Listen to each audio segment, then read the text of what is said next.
So what does it normally look like when Dom's in the garage having a cigar? I'm gonna show you today. Look, I decided I wanted to have a cigar tonight, so I went in the humidor, grabbed just a random cigar, not planned at all. This is the AVO Caribe and the Synchro AVO UVCN is what it is. So basically, I'm gonna show y'all guys what I normally do, okay, when I'm going out here in the garage and just have a cigar. Look, and it's still in the cellophane here. What I normally do, man, I come out here and I treat each cigar, you know, like an experience, whatever. You know, I smell it, smell the body. It's got some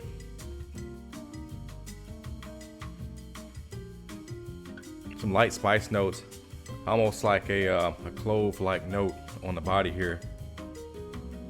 And when I get that, I normally smell the foot, see if anything changes, and not really. I mean, the cigar, it's pretty solid. It's a pretty solid stick. Don't know much about this stick. I think I bought it sometime last year online. Just wanted to see what it was like and never got around to tasting it. So it's probably been sitting in the humidor for probably a good 6 or 7 months. But as you see here, I got my laptop because when I'm out here in the garage smoking a cigar, I'm gonna look up information anyway. I'm sure you guys do the same thing, and it's a good way to get a context of what that cigar is gonna bring. That way you aren't just guessing, which is fine too. I mean, if you're just gonna smoke, then just smoke. But a lot of times I like to get a little bit more information, what's the make of the cigar and everything else.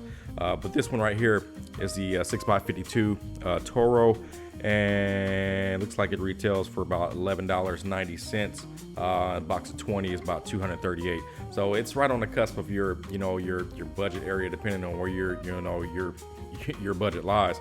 But for me, this isn't a budget stick. I mean, it's pretty expensive, $11.90. So hopefully we get a good experience out of this cigar. And I'm just gonna take you guys through some of what I do, and then hopefully make a little quick video of that. Not really a review video, but just to kind of give you guys a layout of what I do. So anyway, let's get a cold draw. So it's not airy at all. I like the constriction in the cigar.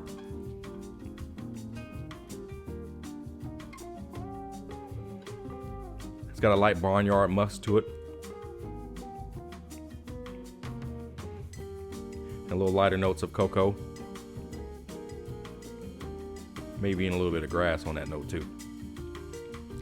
Man, a lot of clippings on that end too. Yeah, so another thing I like to do is I like to look at the band of the cigar.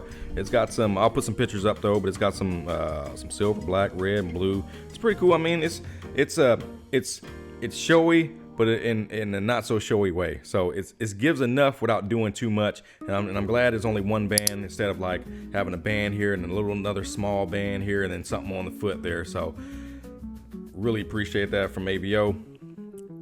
Wonderful, wonderful. Let's give it a light and see how it goes.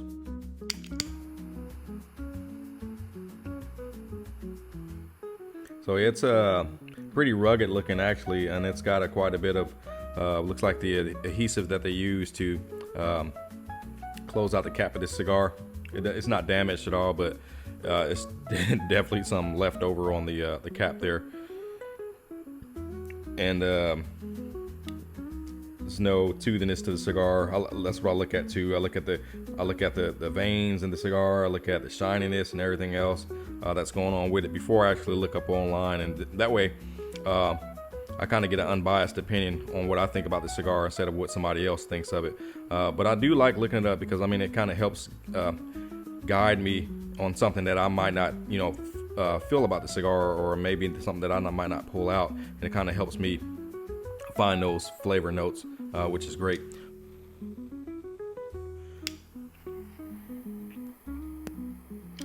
But as I puff on this cigar, even after lighting it, it's like not like a triple thick milkshake, but it's damn near there. Getting that smoke out. Well, I'm sure that'll clean itself up here, sure. So for me, right off the jump, there's notes of pencil shavings in there, some lead going on in there, maybe light leather. And for y'all that just like, I can't ever fill out those flavors, smoke. Yeah, you definitely get the smoke.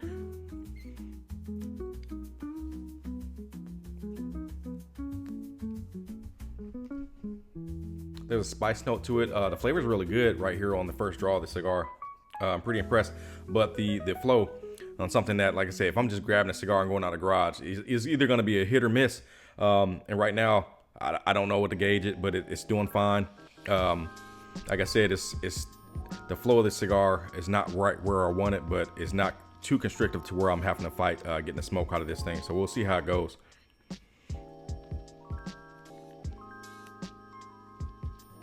But let me go ahead and pull up some notes online and then see what they're saying online about it, and then we can just get through this thing.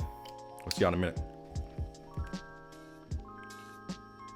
All right, so I pulled up Half Wheel, and Half Wheel is a good website to go to as far as a lot of cigar reviews there. They do a really good job. Professionals on there really know a lot about cigars, so I can trust Half Wheel if I want to know anything about a cigar. And basically they got this one up, and basically in 2015 Davidoff Geneva USA kicked off a rebranding of the entire AVO portfolio. So they discontinued a number of existing lines and then created a new product, which was this.